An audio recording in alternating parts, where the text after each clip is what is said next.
오늘은 2026년 1월 2일 금요일 아침입니다. 함께 나눌 말씀은 요한일서 2장 18절부터 29절까지의 말씀입니다. 먼저 18절부터 21절 말씀 읽겠습니다. 아이들아, 지금은 마지막 때라. 적 그리스도가 오리라는 말을 너희가 들은 것과 같이 지금도 많은 적 그리스도가 일어났으니 그러므로 우리가 마지막 때인 줄 아노라. 그들이 우리에게서 나갔으나 우리에게 속하지 아니하였나니 만일 우리에게 속하였더라면 우리와 함께 거하렸으려니와 그들이 나간 것은 다 우리에게 속하지 아니함을 나타내려 함이니라. 너희는 거룩하신 자에게서 기름 부음을 받고 모든 것을 아느니라. 내가 너희에게 쓰는 것은 너희가 진리를 알지 못하기 때문이 아니라 알기 때문이요 또 모든 거짓은 진리에서 나지 않기 때문이라. 적 그리스도라는 표현은 사도 요한의 서신서에서만 사용하는 표현이었습니다. 이 말이 조금은 무섭게 다가오지만은 쉽게 말하면 예수 그리스도를 부인하고 복음을 거스르는 존재를 의미합니다. 이것은 단순히 불신자를 말하는 것이 아니라 복음을 거스르는 것을 의미합니다. 복음을 거스른다는 것은 복음을 왜곡하거나 잘못된 교리로 미혹하는 것을 말합니다. 적 그리스도란 바로 이단을 가리키는 것입니다. 그래서 19절에 보시면 그들이 우리에게서 나갔으나 우리에게 속하지 아니하였다라는 표현을 씁니다. 이건 단순한 다른 교회로 옮긴 것을 의미하는 것이 아니라 다른 것을 믿기 때문에 떠난 사람들을 의미합니다. 그렇다면 과연 이단은 어떤 존재들일까요? 22절부터 26절 말씀입니다. 거짓말하는 자가 누구냐? 예수께서 그리스도이심을 부인하는 자가 아니냐? 아버지와 아들을 부인하는 그가 적 그리스도니 아들을 부인하는 자에게는 또한 아버지가 없으되 아들을 시인하는 자에게는 아버지도 있느니라. 너희는 처음부터 들은 것을 너희 안에 거하게 하라. 처음부터 들은 것이 너희 안에 거하면 너희가 아들과 아버지 안에 거하리라.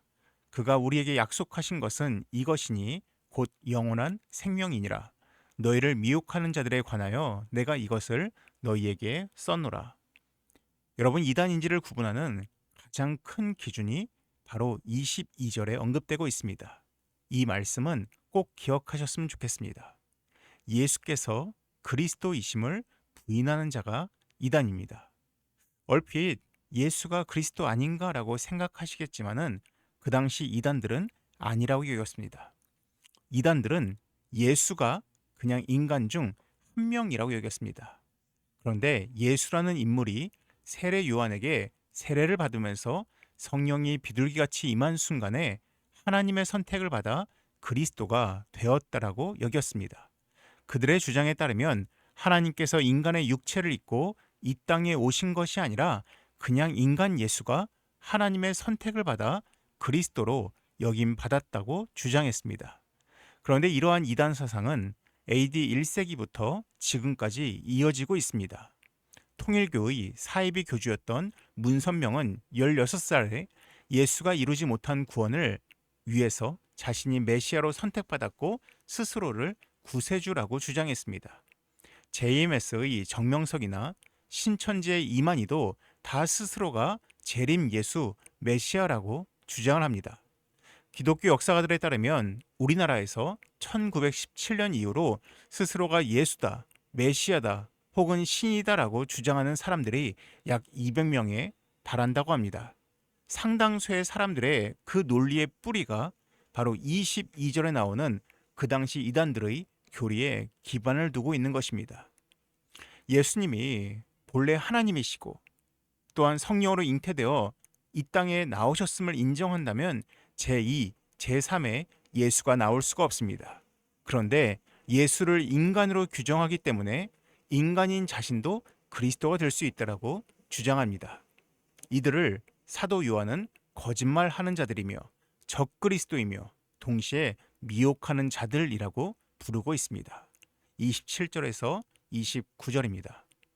너희는 주께 받은 바 기름 부음이 너희 안에 거하나니 아무도 너희를 가르칠 필요가 없고 오직 그의 기름 부음이 모든 것을 너희에게 가르치며 또 참되고 거짓이 없으니 너희를 가르치신 그대로 주 안에 거하라. 자녀들아, 이제 그의 안에 거하라. 이는 주께서 나타나신 바 되면 그가 강림하실 때에 우리로 담대함을 얻어 그 앞에서 부끄럽지 않게 하려 함이라. 너희가 그가 의로우신 줄을 알면 의를 행하는 자마다 그에게서 난 줄을 알리라. 사도 요한이 담당하는 교회 공동체 구성원들은 이미 두 종류의 가르침을 받았습니다. 하나는 1장에서도 언급하듯이 사도 요한을 포함한 사도들을 통한 주의 말씀을 배웠습니다. 이 당시에 구약 성경은 두루마리 형태나 파피루스 같은 종이 형태로 있었지만은 신약 성경은 아직 만들어지지 않았습니다.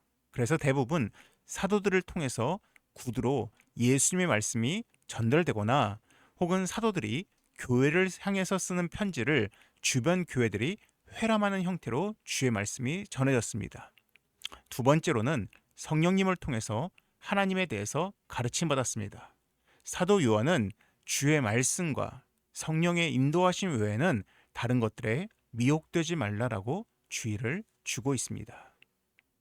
우리나라에서 이단을 포함한 신흥 종교 연구의 선구자로 평가받는 분이 탕명환 소장이십니다. 64년부터 연구를 하셨는데 지난 94년 이단 신도에 의해서 살해를 당했습니다. 그 이후로 탕명환 소장의 아들 셋은 아버지의 사역을 이어받아서 일하고 있습니다. 사진을 보시면 왼쪽부터가 탁지원 현대종교 소장, 탁지일 부산 장신대 교수, 탁지용 일본 성공의 신부, 이 세 분이 모두 탕명환 소장의 아들들입니다. 이 세 분 모두 인터뷰나 혹은 여러 연구 자료를 통해서 공통되게 하는 이야기가 있습니다. 최근 이단들은 코로나 이후로 변형되어서 세 가지의 모습으로 우리에게 침투되고 있다고 합니다. 세 가지의 모습이란 첫째, 자원봉사, 둘째, K컬처, 그리고 마지막으로 유튜브를 포함한 온라인이라고 이야기를 합니다. 특히 온라인 상에서 이단들의 활동이 굉장히 적극적이라고 합니다. 그래서 정상적인 기독교나 교회처럼 위장해서 잘못된 교리를 가르치는 유튜브 채널들을 주의해야 한다라고 이야기를 합니다. 근데 우리가 생각해 볼 것이 있습니다. 주의하기 위해서는 기준이 있어야 됩니다. 기준을 가지고 있어야 이것이 이상한지 혹은 잘못되었는지를 판단할 수가 있습니다. 우리에게 있어서 그 기준은 분명합니다.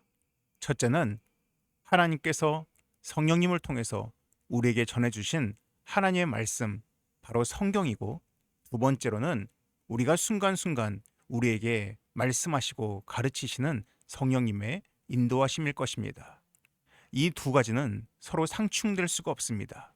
하나님의 성령에 의해서 동일하게 역사하시기 때문에 성령의 인도하심과 성경의 말씀은 절대로 부딪힐 수가 없습니다.